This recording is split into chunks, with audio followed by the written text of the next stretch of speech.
Hi, welcome to another exciting episode of the Andre The Beast Crayton Show. Today, we're going to go into the world of sex. So, let me put this out there ahead of time. This is for adult viewing only. Let me also put this out. This is a zone-free zone, which means you should feel comfortable talking about anything you want on this platform. And it's about education, empowerment, and standing that beast mindset. We're not here to judge nobody. We're here to listen and understand and to more or less walk in somebody else's shoes for a minute. But today is a very interesting topic because we're talking about sex and sexual liberation, pretty much. And we have a new podcast that's been around for a while. I'm pretty sure you guys heard of it, the Pineapple Express podcast that's been around for a couple of years. And the creator is on the show. And we're going to talk about how this whole Pineapple Express podcast came about, a little bit about her journey and why she chose this lifestyle, but more importantly, how she went from sex worker, which we'll talk about, into a sex coach. And the way we're going to do this show is going to be a little bit different. I wrote a series of questions and I'm going to ask, because I think these are questions that probably the viewers would want to ask, say, now sex worker, sex coach. Like a welcome to the show all the way from Cleveland, Ohio, the one, the only Kiley. And I got the last name. Thank you so George, much. Kiley George. Yes, thank you. Thank you. Thanks for having me. You know, Kiley, your bio is interesting to say the least. But before we get started, tell the viewers a little bit about you. I know you grew up in Cleveland. I'd share with you that I lived in Avon Lake.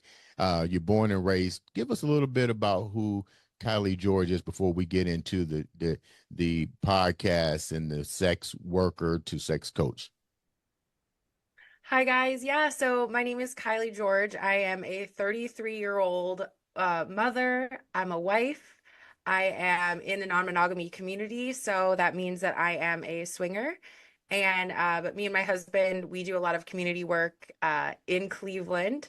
And we have just a large group of friends that are also, sex positive, non-monogamous people. And I'm also a sex worker. So I'm a dancer, like an exotic dancer, which is considered sex work.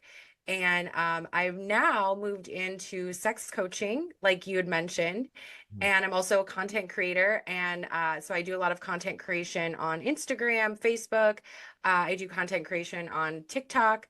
And now I am moving more into definitely more podcasting. So my Pineapple Express podcast has been around for 2 years. You say you grew up in Cleveland. What was it like for you growing up in Cleveland? We've heard the stories of Cleveland more so about their sports um, relations. But what was it like growing up for you in Cleveland? What side of town did you grow up on? Like I said, I lived in Avon Lake. I guess that's called a suburb. Where did you grow up at? Shakers Heights? Where? So I grew up on the east side of Cleveland, very east side of Cleveland, in a suburb. So like Menor, East Lake area. Okay. And then as I got older, I moved more west side. So now I live on the west side, of Cleveland. And for me growing up, honestly, I've always loved Cleveland. I think it's such an underappreciated city. There's so much to do here. It's clean. The people are nice. There's a lot of culture, especially like diverse culture, queer culture, and a lot of people dog on Cleveland. And, okay, yeah, so our sports teams are not the greatest Right. historically. Um, but realistically, it's so beautiful. In the summertime, it's like paradise. And I just love living here. I don't think that I would ever, like, me and my husband have talked about moving to other places. And we're just like, no, Cleveland is so beautiful. We've got like parks to hike in, and the nature is beautiful. Just all the culture is amazing. What was it like for you growing up in Cleveland? Because then we'll get into how you became the exotic dancer. I'm gonna take the viewers through a step by step. But what was your childhood like in Cleveland? Because you gotta be you got to be strong to live in Cleveland. I know about East 99 and the Bone Thugs and Harmony type things. I kind of venture through Cleveland, and you're right. It's a beautiful city, beautiful culture. I love the downtown environment. It's truly beautiful. But what's it like growing up for you as a child in Cleveland? I think that I definitely came from a lot of privilege. Like I said, I grew up in the suburbs. I went to Catholic school, which of course, I was always really interested in a lot of different things, eclectic things, and going to Catholic school that wasn't so, you know, um, I guess it was sort of demonized in a way. But growing up for me, I mean, I just learned really like early on, I knew that I was bisexual and I knew that I was different. And I knew that I was more open-minded. And I think a lot of that has to do with, Cleveland itself is just a very open-minded city because of all of the diversity. Um, and I think, my parents, like a lot of people online will say things like, oh, well, your parents didn't love you because you're this sexually open person. And really, that's not the case. I came from a very loving family with a lot of privilege and just a lot of, I had a lot of love in the home. And I think that some people are just different, and that's okay. What do you mean when you use the word privilege? What do you mean by that? Well, I grew up in the suburbs, so I had a lot of privilege. I grew up in, my parents were divorced, but I still came from a very loving home, and a lot of kids don't have that privilege. A lot of people don't have that. You mentioned you always knew you was bisexual. What age did you come into this consciousness that you already knew? And were there experiments done to validate this? And if so, what was the age? So I had knew that I was attracted to women, and I'll kind of bring you back to like the early 2000s. If anybody remembers like the Lindsay Lohan Rumors video, or like I would watch MTV and I would see these girls and I just thought, wow, they're so beautiful. Like I was sexually attracted to them. So coming into my sexuality and starting to experiment with sex at about 16 or 17 years old, that's when I really started to experiment. And I met a couple on Craigslist. This was back in like probably 2007, 2008. And I met this couple and I experimented with the girlfriend of the couple. We were close to the same age. I think she might have been a year or two older than me. But the experimentation was, of course, with a couple, and we were both bisexual. So I considered myself someone who experimented with non-monogamy early on. And like I said, those were my first sexual experiences with females. Did you share any of this with your family? You say you come from privilege and close knit family group. Did you share this with your mom and your dad? So I didn't until I was older because I didn't know how they would react to it, especially like I think in the early 2000s, people knew about bisexuality, but a lot of times when especially somebody who socializes as a woman would talk about it, it would be more so like, oh, you're bisexual, so you're just looking for attention or you are just a slut. It was never like a valid form of sexuality. So I was afraid to really talk to people about it. My parents, I knew that they would be okay with it, but I was still having this understanding and exploring because I wasn't sure. It was more of a bi curiosity and an exploration phase. And until I really knew for sure that I was bisexual, that's when I came out to them. You said when you really knew. How did you really know? And you said experiment. So at that age, what exactly is experimenting in your definition? Because I, I don't is experimenting also considered grooming because you're dealing with older people and you clearly said you was young. So could that be considered grooming you and then maybe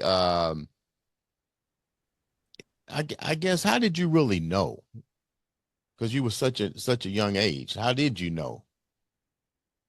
I think it's similar to like how do you know that you enjoy having sex with men if you're a woman, you know? I think that it really just depends on like inner, reflecting within yourself, like, how does this make me feel? What sort of feelings am I feeling? Do I really like this? And that was really what it was like just this exploration of understanding of like, okay, I had sex with a woman and now we're developing feelings. And that's how I knew how that I was truly bisexual, was because I was developing these emotional, loving, romantic feelings for women, as opposed to just sort of having these like sexual fantasies of having a threesome, or sort of having sex with a female for the male gaze. Because in the beginning, I think that that's sort of how it started out. I was like, oh, well, maybe her boyfriend will like this or something like that. And then it really turned into, no, this is truly like a sexual, like this is me and my sexuality right now. You say you were 16 years old when you started experimenting with this and dealing with couples, correct? 16, 17 years old. And then at the time she was 18 and her boyfriend was, I think he was either 18 or 19. So you definitely had intercourse with a man too, I assume, right? Or a young man. Yes. So the first experience that me and her had was just us. And then I started, like, she had asked me after that, like, would you be interested in having threesomes with us? And I was like, I'd be down for that, I'd be okay with that. And then got me thinking, oh, then is this really bisexuality, or am I doing this because, again, like the male gaze? And then I realized I was enjoying the experiences with her in these sexual experiences more, and I was developing romantic feelings for her, and I wasn't for her boyfriend. Why do you think that was? Because you developed feelings for her. Is that probably because you was with her more so than the man? Yeah. And I think that it was just a normal, organic, development of feelings. I just wasn't really interested in him. We didn't really have a lot in common. He just really wasn't my type. And there was just something about her that was very special to me. We had a lot in common, and we were both exploring our sexuality together, which kind of brought us closer. So did you alienate men because now you're starting to resonate more on the feminine side, but did you even give the male a chance to resonate at all? Um, well, and I think part of that was I was still in this sort of mononormative mindset, which means that, like, of course, all of us who are monogamous, um, you think that you can only be in love or have feelings for one person at a time.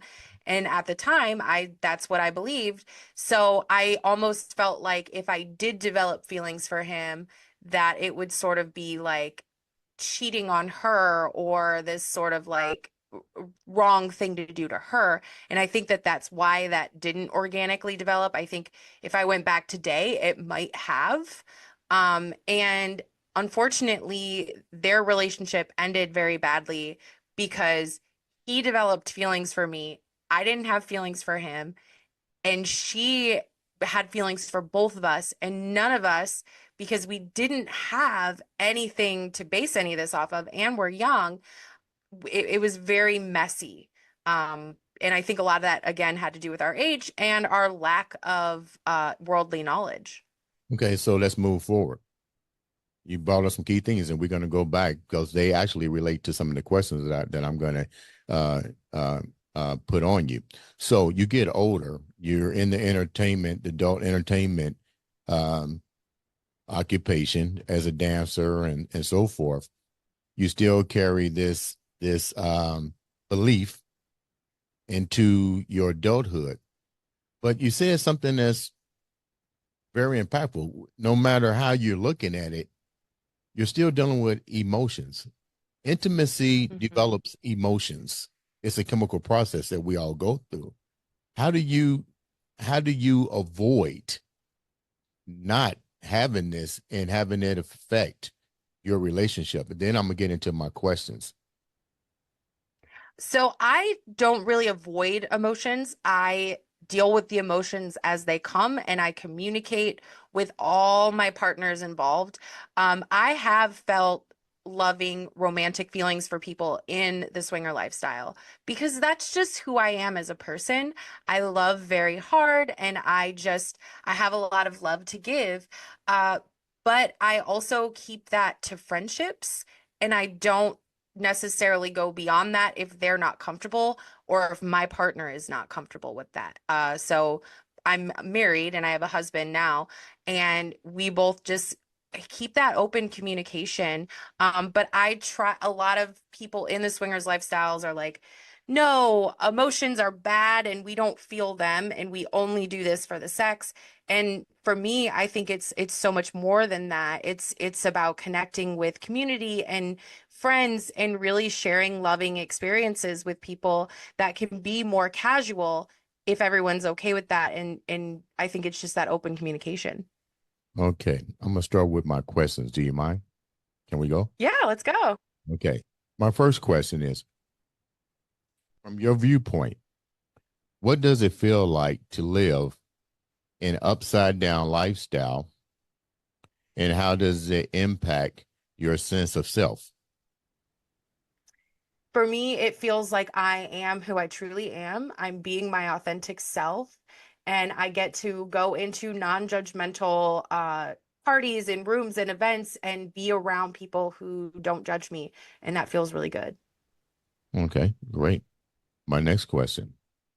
You once wrote, when you spend your day coaching clients, embracing the upside pineapple lifestyle, and focusing on your own healing, it's better than telling married men to keep their hands to themselves.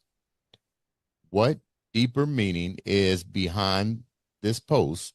And don't women deserve the right to say no without consequently defending that right? So the meaning behind that post is really that I'm moving out of dancing and sex work Mhm. because it really has impacted my mental health. And it's because when people see you, when you they go to strip clubs and they see dancers, they don't look at us like we're humans. And they think that because we're dancers, they can put their hands on us and not listen to us when we assert our boundaries. And it's almost like I'm afraid to assert my boundaries in some ways because then I'm like, well, I'm not going to make any money, you know? And so I think that it's interesting, and I'm purposely put married men because most of the people who are doing things like that are married men.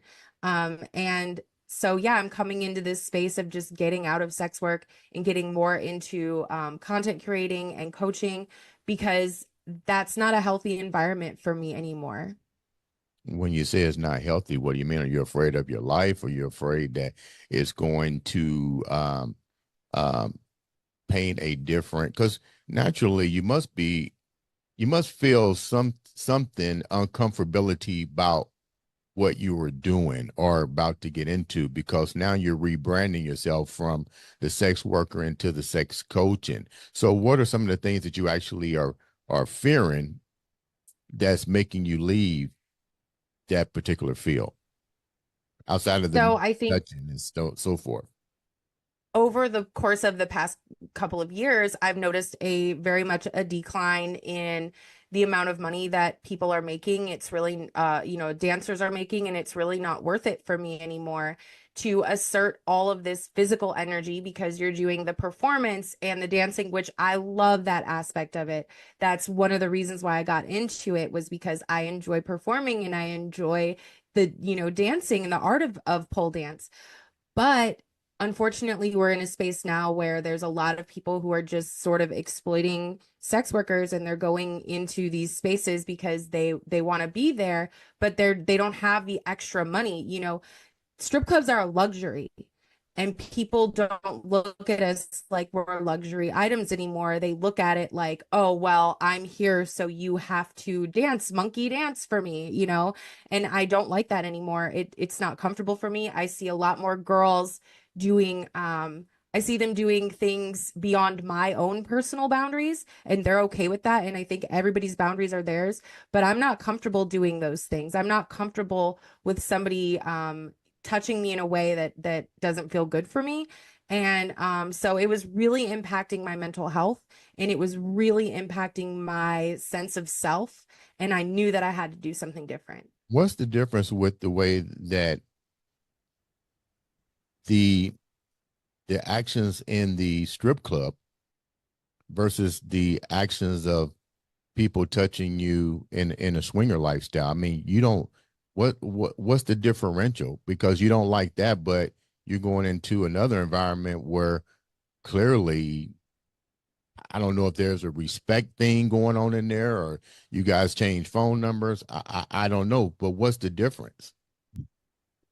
Consent and communication. In the swinger lifestyle, I there is 100% clear consent, and there is no power dynamics. In the strip club environment, there are power dynamics, and the person who has the money has the power dynamic over you. So it's almost this way of, pleasing someone or faking some things in order. And we know this about strippers. They totally have to just fake their whole personality in order to make money. Mm. It's a fantasy. You're acting. And for me, it started to feel really uncomfortable. And the difference between that is when I'm in a swinger space, I'm authentic and I get to choose who touches me. And I don't get to choose that in because my money is directly tied to the people that I'm dancing for. Okay. Next question. As a young woman, did you ever feel like you had to please others just to survive? And how did that affect you? How did that affect your self-worth? Absolutely. 100%. I mean, I think growing up, I always wanted to please my parents and wanted to please my teachers and my friends, and I just wanted acceptance. So as I grew up, I learned, especially in interactions with other men, you know, um, I I really just wanted to please them as well. And so when I got into my 30s and I started swinging, it really like put a magnifying glass on these behaviors, right? Because I'm seeing myself like getting along, just to get along. I'm just trying to please everybody, and I want everybody to like me and accept me, and it put a magnifying glass on that. And I think that that was one of the biggest parts of my self-healing journey and it started with swinging, was recognizing I don't have to please people. People don't have to like me, because the right people will come into my life regardless, and I have to have acceptance of that. Let's talk about overcoming rejection and how that amplified your sense of being, or did it amplify your sense of being? Oh yeah, especially in the beginning of the swinger life, when we started in the swinger lifestyle, it really impacted me, and it made me feel like, what's wrong with me? Am I ugly? Am I gross? Am I, too fat or too thin? Or like, what's wrong with me? And I think a lot of people have that experience, and then you sort of become resilient to it. And I think that this goes along with sex work as well. I'm not everybody's type, and Mm. that's okay. But I'm definitely somebody's type, and I'm gonna find the right person. And I think that a lot of times when we deal with rejection, we think of it like, oh, these people don't like me, there's something wrong with me. But in reality, they're the ones who are missing out on a really good time. I'm a lot of fun, and I think I'm beautiful, and I think that I'm amazing to be around, and I'm a great friend, and all those things. And I think that we think there's something wrong with us, but really it's their loss. Okay, next question. Um, in a relationship, how do women truly value and contribute to themselves? What happens when they lose sight of their own worth? I think what happens when you lose sight of your own worth, especially as a woman, you start numbing it Mhm. with substances or with food, with TV or with social media or with whatever, we can numb these feelings with a lot of different things, with work even or working out. And I think that's what happens. And I think that women, especially if they're, we're raised to be people pleasers. That's just how society has placed us, is to please others. We have to be graceful and we have to not speak up. And I think that that really has impacted us. So we kind of just, you know, go into ourselves or go into our work or go into being a mother, and we lose sight of who we truly are as humans. And I think that it's important for us to really get back to that. And when I got sober in 2023, that's when all of these things really I really started to think about these things. Who am I? What am I bringing to the world? Um, because I can't just continue to numb my pain. You mentioned sober, so I take it there was some alcohol um, problems along this journey. Mhm. Were there also substance abuse involved in this? Because usually one goes with the other, but I'll let you tell me if that's true or not. So there was both. So how much of this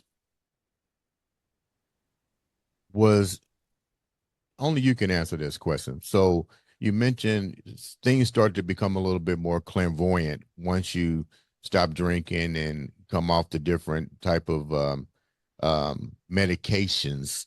Um, but was a lot of this just used to, do you think going into the swinging lifestyle was just your way, another way of trading one addiction for another to see which one would outweigh the other? I think for some people it can be. And I absolutely think that you have a good point with that. Um, for me personally, I didn't really start heavily drinking until after we had been in the swinger lifestyle. And I think that swinging and the parties and the excess of alcohol being at these parties did not help the situation. But it was definitely environmental, not just to swinging, but to being in the sex work industry. But I think that when we started, I just really wanted more sexually with women, and that was what it really was my bisexuality.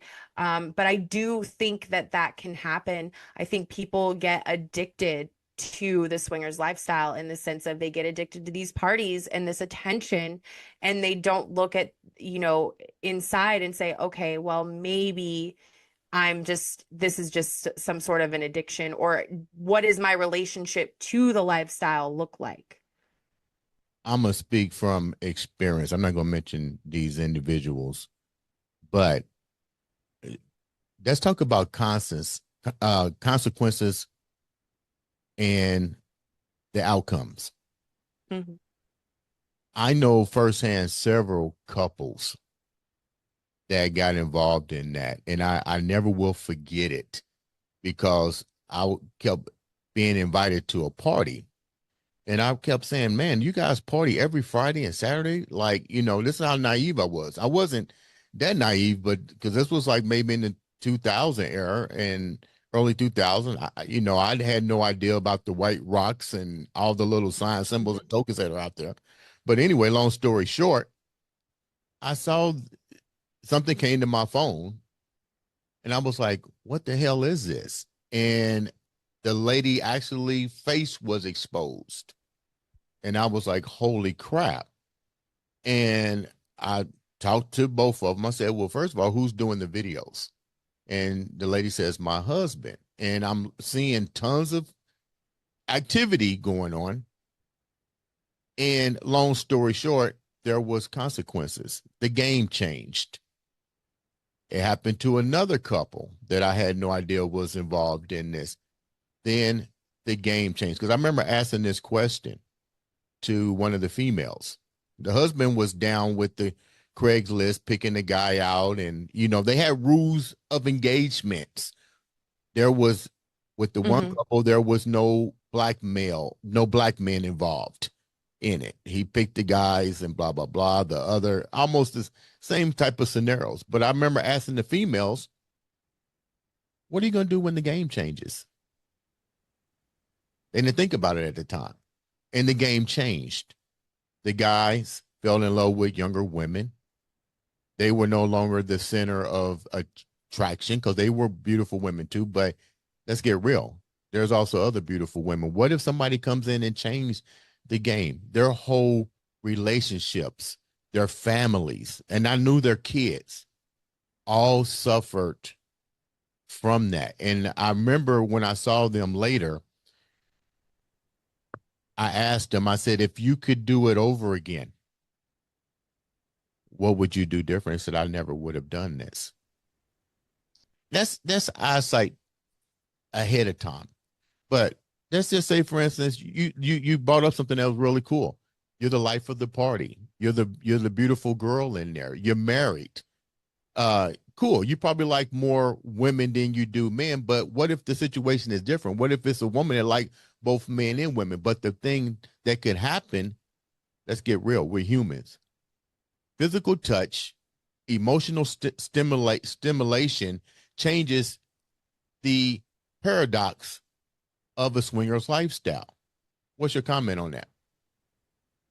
I think that when this happens, and this does happen, and a lot of people comment this does happen.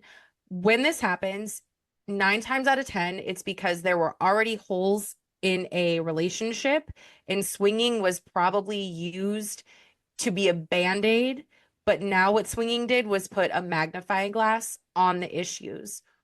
Or, like you said, and from what I'm hearing is that like this person met younger girls and he started falling in love with these younger girls. And there was probably a lot of jealousy. There was probably a lot of boundary breaking, because they didn't have sex coaches then, right? Like they didn't have anybody to talk about, and maybe the community was different back then. Now we have so much more support in order to like move through non-monogamy in a different way. If my partner came to me and was like, I met this hot younger girl and I have feelings for her, I would be like, I love that for you. So are we polyamorous now? Does that mean that we're going to move through and evolve through non-monogamy in a different way? Mhm. Or is this something that you want to cut off this relationship? But it's all about open communication, and we're not taught that in sex education. We're not taught that in school. We're Our parents don't teach us that, right? Because they probably didn't have open communication. But that's really what it is. And a lot of times when these issues do arise, that's the main issue, is that nobody's communicating properly. People will listen to this and come to the assumption that you may appear to be like non-sympathetic, like you can just be emotionless. Is that because I think if I'm in a relationship, even if there's no holes in it, and somebody introduces something like this to me, and we're dealing with emotions and feelings, you seem like you can just like take it or leave it. Am I reading that wrong? I mean, I think no, I mean I'm very empathetic toward those situations, but I think that these are things that we have to really talk about with our partner before we even step foot into this situation. Like, do we have a really good trusting relationship? Do we have a great sex life? And if there are holes in our relationship, or if there are issues or things that we're afraid of, or fears or jealousies that will 100% happen and arise, or communication issues, we should probably speak with somebody or get some professional help and learn some really great ways to deal with that before we even open up our relationship, because that's going to open up a can of worms and we might not be able to come back from that. And I think that that's the most important part of all of it, is like, this lifestyle is not for everybody. And it's not something that, it's not going to fix your sex life. It's not meant to fix your sex life. You, before getting into this, you should have a great sex life. If your wife isn't fucking you right now, am I allowed to say that word? Yeah. But what do you consider a great Okay. life? Because if my wife and me are whoever, my significant other, and we're intimate, and I agree with that 100%, I should be I should be able to tell you what my sexual desires and fantasies are just as Mhm. much as you want a house, flowers, and a nice romantic dinner. If those things are uncomfortable, then that is a red flag because we're adults. We should be able to talk about that. But let's go back to what you just said. If my significant other is providing these things to me, why do I need to introduce someone else into the bedroom? Because all that I does is think open up another can of worms of what I just said. The word is emotional attachment. mhm. I think for me and for my partner, it's because we get the freedom.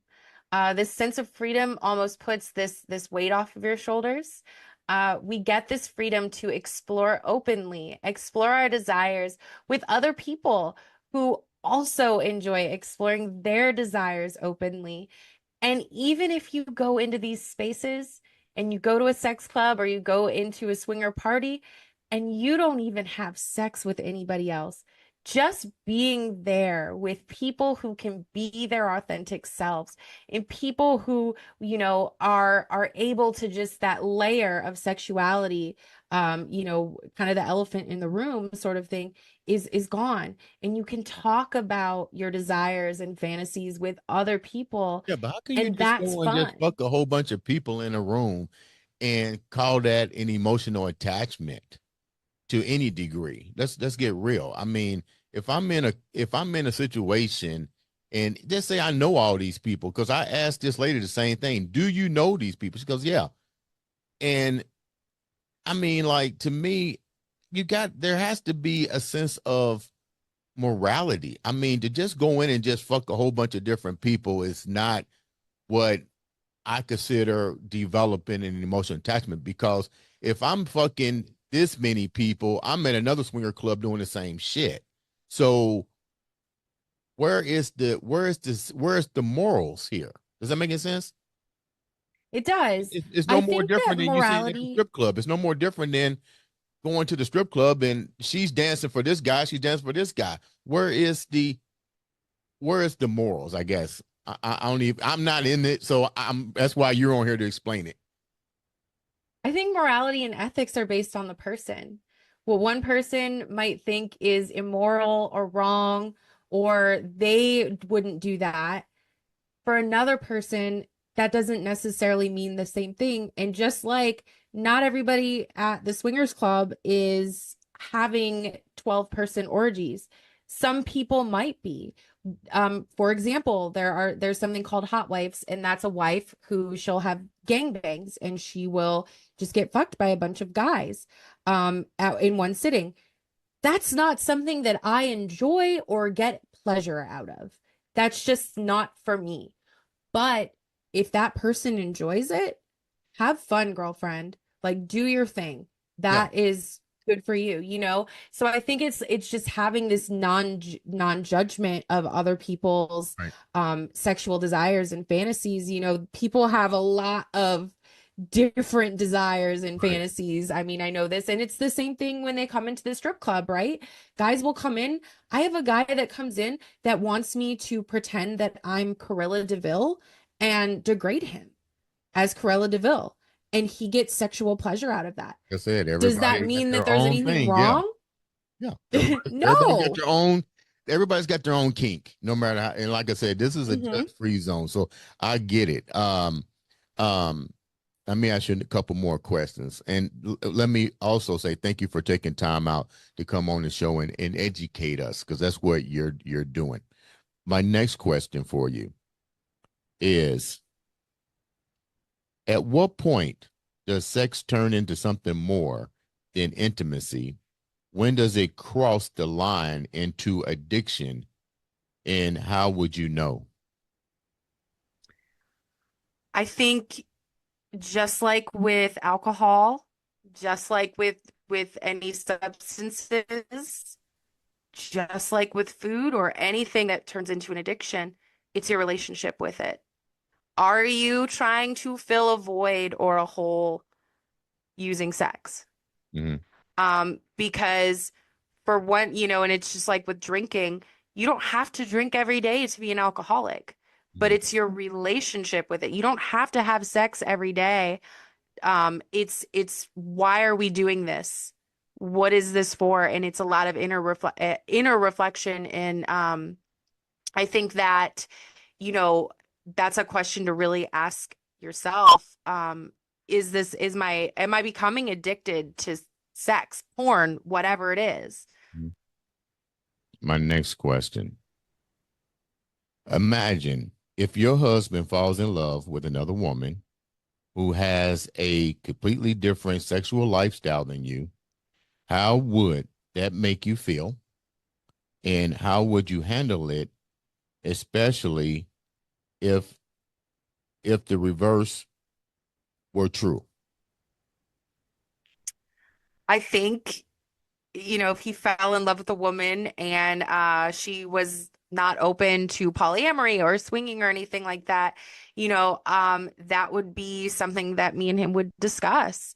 And I would let him know, well, I mean, if you don't want to be in a relationship with me anymore and you want to be in a relationship with her, I understand.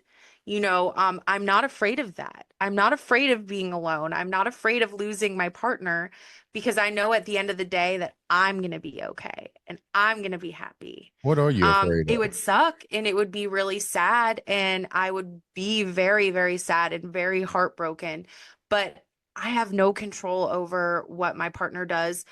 And this is in monogamy, right? If we were in a monogamous relationship and he had met somebody at work or whatever, I have no control over that. I have no control over who he falls in love with. And I think that that's the biggest part of that is it doesn't matter if you're monogamous or non-monogamous. These things can happen. Um, but if we're living in fear constantly that our partner is going to find somebody better than us, that's an us problem that we need to deal with. And I think it would be, and that's something that my husband has dealt with. When we talk about opening up our relationship a little bit more, I think that those fears and insecurities are very valid for people. And over time, we've been able to really deal with them and support each other on our journey of recognizing that, like, if the fear of losing your partner is, yes, a valid fear, but it's something that we have to really deconstruct Mhm. and be okay with ourselves. What are some of the things that you and your husband had to deal with? I mean, because I got to be real. I could not walk into a place and if my partner had this fantasy of being gang banged and me going in there watching it could not happen with me.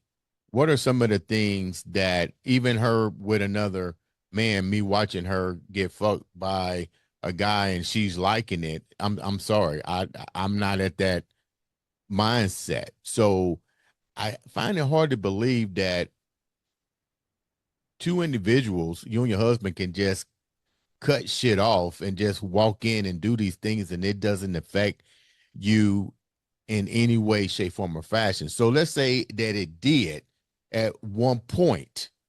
What were those things that affected him that he was uncomfortable with and he had to adjust to?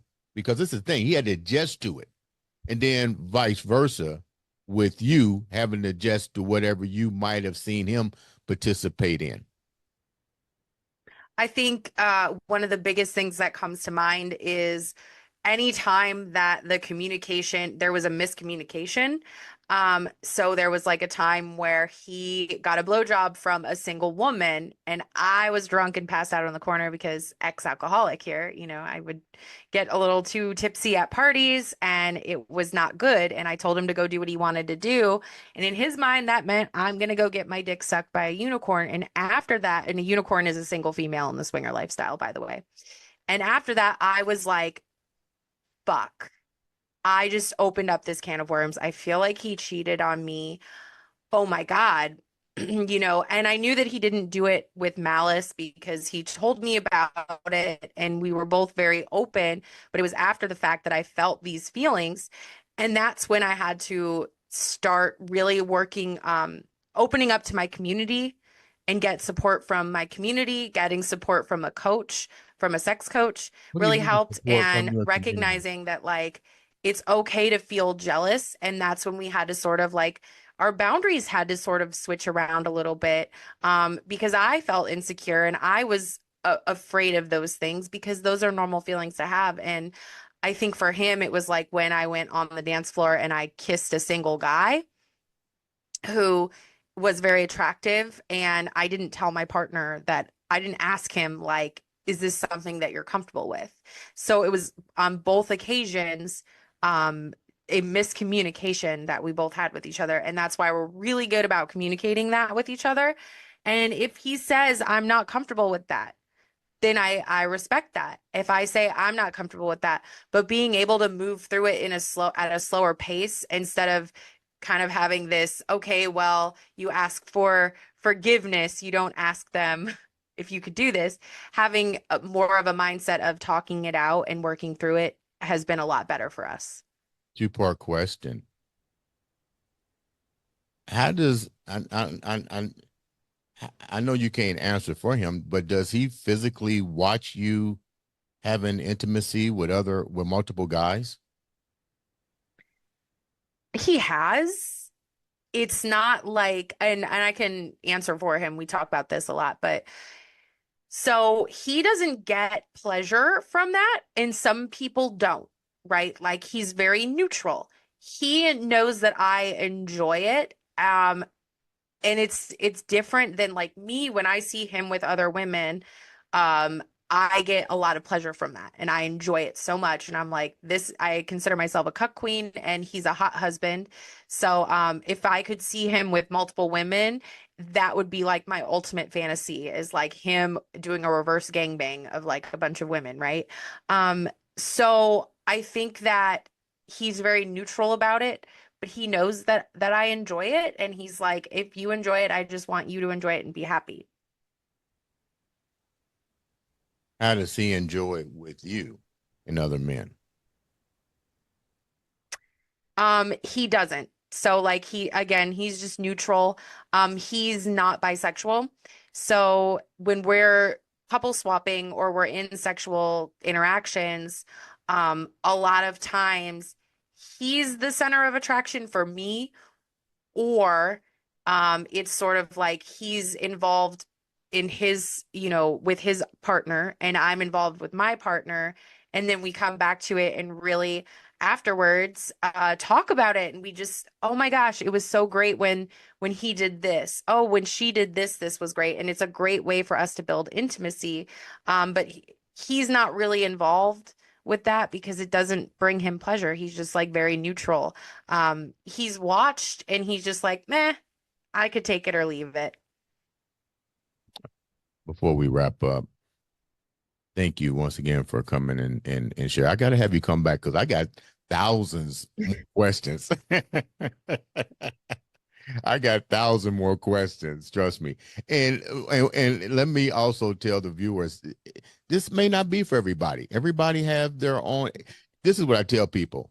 I don't know what goes on behind closed doors, but whatever goes on behind closed doors, you're an adult and you do whatever you need to do to keep you in the right frame of mind. So I'm not here to judge.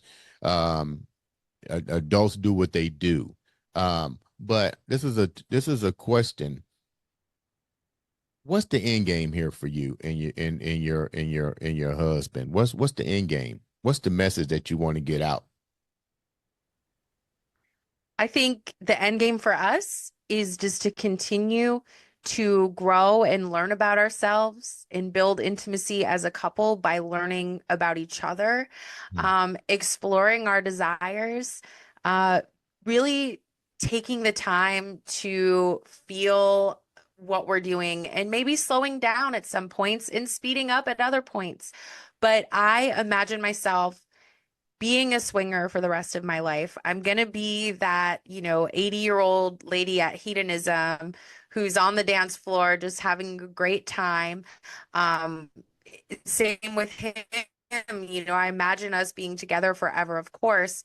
But I just imagine this self-healing and self-growth process that we are continuing to go on. And this journey, it has no stopping point, really. And I think my biggest message to get out there to people is, we may love a little bit differently and we may have different relationship styles and designs, but overall, we're just people who are who we are, um, just like anyone else. And I think that there's nothing wrong with being open-minded and being curious about other people's relationships. And it doesn't necessarily mean that it's negative. It just means it's different from yours. Once again, thank you for coming on. How can the viewers listen to your podcast before we wrap up? So my podcast is on all podcast platforms. It's called The Pineapple Express Podcast, a millennial swingers podcast. You'll see me with an upside down pineapple, and there's lots of great educational info on there. And if you are on social media, I'm at the Pineapple Express Podcast on Instagram, and on TikTok, I'm the same thing. What about what is there um brand behind the pineapple? What is that? Where did that come from? That's a We know great about the white. question. We know about the white rocks. I knew a little bit about the rocks in people's yard, but is that the new sign for swingers now? Is the pine upside down pineapple? So I think that really in modern culture, it's become a symbol of unity, just in the same way that like the rainbow flag is for the LGBTQIA plus community, or the heart infinity symbol is for polyamory. And I think a lot of that just has to do with the cheeky nature of it, and swingers are very cheeky. The actual representation of a pineapple means that you're hospitable, and in smaller communities, they didn't have the internet, right? Like in the 40s, 50s, 60s, 70s, they didn't have the internet to meet other swingers. So they would put these upside down pineapples on their door. It was really, and I think it also came from like cruise ships and being in these sort of like tropical places. So nobody really knows the full 100% history. And if anybody did, it would definitely be me because I get asked this question a lot, because swinger, the culture has been so taboo for so long. But what I can tell you is on social media in like 2020, 2021, swingers would start putting upside down pineapples in their grocery carts. And this became this sort of cheeky thing like, oh, am I a swinger? Am I going to find other swingers at the grocery store? And then it really just developed into this symbol over time. And definitely it is the modern symbol. If you see somebody with an upside down pineapple, they are most likely a swinger, not necessarily just a pineapple, but it has to be upside down. Mm, mm, mm. Ladies and gentlemen, this has been another exciting episode of the Andre The Beast Crayton show.